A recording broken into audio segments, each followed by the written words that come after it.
Alright, so I'm out here today. I'm just kind of walking up to the trail camera now. It's up there about 200 yards. I was going to get the camera card today and see if any of the bucks have dropped yet. Well, we had a couple drop, but anyways, I'm out here today looking at this little strip of like Brassicas. We had like forage rape, purple top turnips, and some kale varieties in the mixes we put in here. It's just amazing. To my left here is a fall plowed cornfield. This is just a bunch of weeds that we mowed down in about December, and we're gonna put this into corn, brassicas, and soybeans next year. The whole works. But anyways, look at this. You can tell to my left the cornfield, hardly any tracks. To my right the wheat field, a few tracks. And look at it's like a road.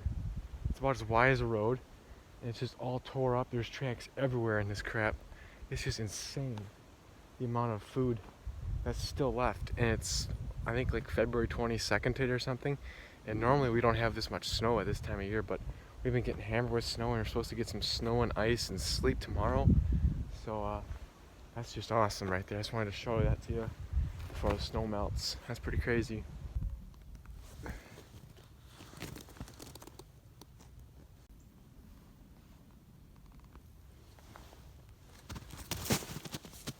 There's still green leaves in here, and it's almost March, and we've had a very snowy winter. And you can tell this right here, it's a big purple top turnip. They haven't pulled out of the ground, but they munched it right down.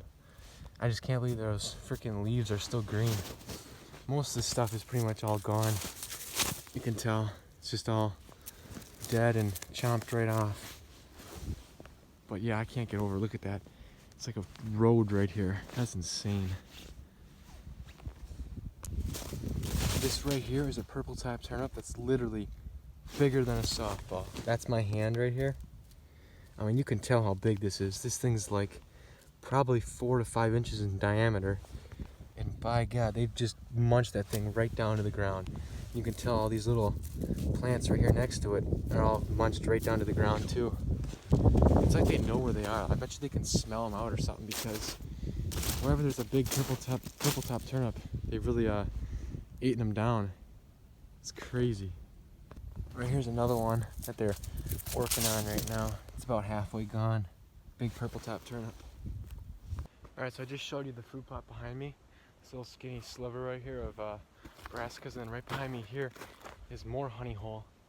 This is all Antler King's honey hole, and by God, they're still feasting on this stuff. This is insane. I can't believe the amount of deer tracks in here. If we can't find a shed in here when all this snow melts, I don't know what we have to do to find sheds and food plots, but I'm not too worried about finding a shed and a food plot. Would be a nice bonus, but I know I can find sheds without food plots and on public land and stuff, but I just like to plant these food plots for the deer and really see how much the deer benefit from, because it's just insane. I mean, literally, you compare that to this, that's why I hate when farmers fall plow their cornfields. This isn't cornfield, and cornfields are like prime feeding areas this time of year, but since it all got plowed under, I mean, they can't get any of the kernels or loose grain or nothing. You compare that to our food plot here, I mean, look at the difference here. Hardly any deer tracks, millions of deer tracks. It's crazy. They're all browsed right down to the ground, and they're still coming out to eat. That's crazy. Tell they got somewhat of a trail going right through here. They must walk there heavier. My trail camera's just right up here on this tree. So we're gonna go pull the card on that. I'll have them pictures at the end of this video, so stick around till then. There should be some bucks that have dropped by now. There was some last time I pulled the card, which was about a week or a week and a half ago, so maybe by this time all of them have dropped, but who knows. Wow, I can't believe all this sign. Up here they're a little bit more eaten down and gone, because this is kind of where they come out. Down there is further down, that's why they're kind of focusing down there more, pawing around and stuff. Wow, look at all this. You can tell right up here, they got a trail that comes out of the neighbors right here.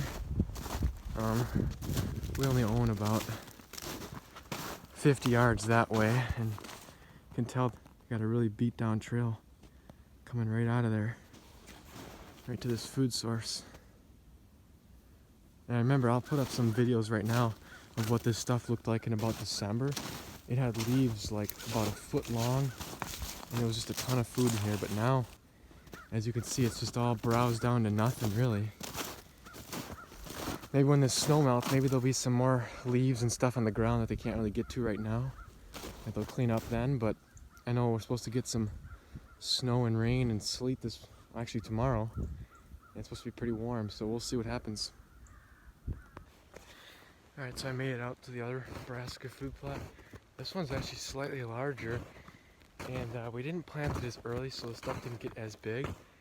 And I think they hammered it a little bit earlier on.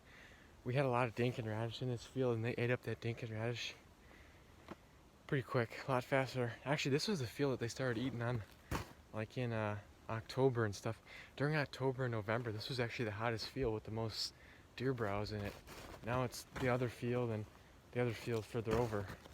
And since they ate up this one so quick, there really isn't much left. You can tell right here, you can't really see many brassicas sticking up. Like I said, the stuff didn't get as tall here. It was a little bit more weedy.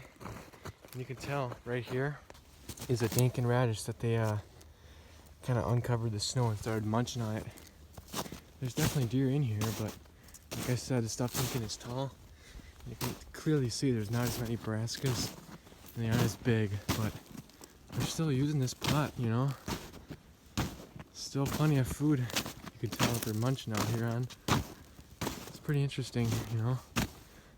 Next year, well this year, 2019, we're gonna put in some corn, pretty much the whole field, and then we're gonna do corn and beans mixed, probably in the middle here. And on the lower end, we'll put in some brassicas down there again. And then the one up there on the hill, that little snow spot right there, that's the other food plot. I'm not gonna walk up there, but that's again gonna be brassicas like it is this year. But yeah, now I'm gonna take you over to the food plot we call the Field of Dreams. I actually walked by on my way in here. It's way back that way. I'll get it on the way back to the house. But yeah, this is the furthest one down. The road's just up that way. And next year, like I said, we're gonna put corn along this edge. We're gonna keep this edge as grass so we can drive around the edge. Then with the corn and maybe a little bit of sorghum, we can really screen it off. It already is really well screened off from the road, just because of a little bit of elevation of the hill and stuff. This is a great little secluded, almost 1 acre food plot back here. This plot right here is all tore up because all the beans are, you know, stuck on the ground. They kind of got pushed up and fell over, and they're buried underneath all the snow. This side, the beans got all cleaned up, and they're not really eating it as hard over here.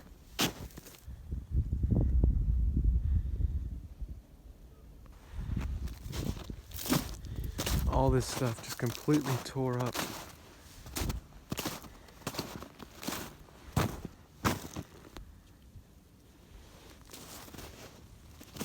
It's a freaking squirrel.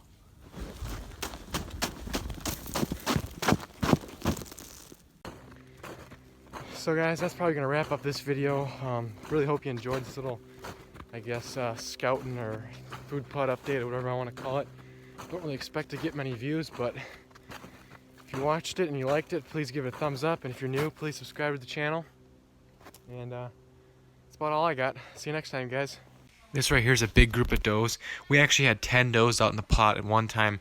In some of the pictures, it was does and fawns. It's just crazy, all the deer that come out to this plot. And this right here is the big buck. I call it Carl. He's the biggest buck we've had pictures of the whole year. And you can obviously tell right here he's got one side. He is the #1 buck I want to find sheds to this year. And there's a lot of bucks that we've had these last couple weeks that have dropped. And I'd say we have about 4 or 5 pretty regular bucks out there. Obviously some smaller ones in there. But if we can't come up with 3 to 4 sheds, I'll be a little disappointed. And like I said, if we can find one of his sheds, that'd be awesome. And you can tell that buck right there, the deer close was a buck too, that had shedded. And then some more does and fawns coming up here. And the next picture coming up, there's Carl, I believe, is this big buck on the far left-hand side. Just a big old body, big gut on him. And this is 2 days after he was here as a half rack, and I believe this is him. And that means the other side's got to be close by, so that's pretty awesome. So that wraps up this video and the food plot updates. And I hope you really enjoyed it, and I'll see you next time.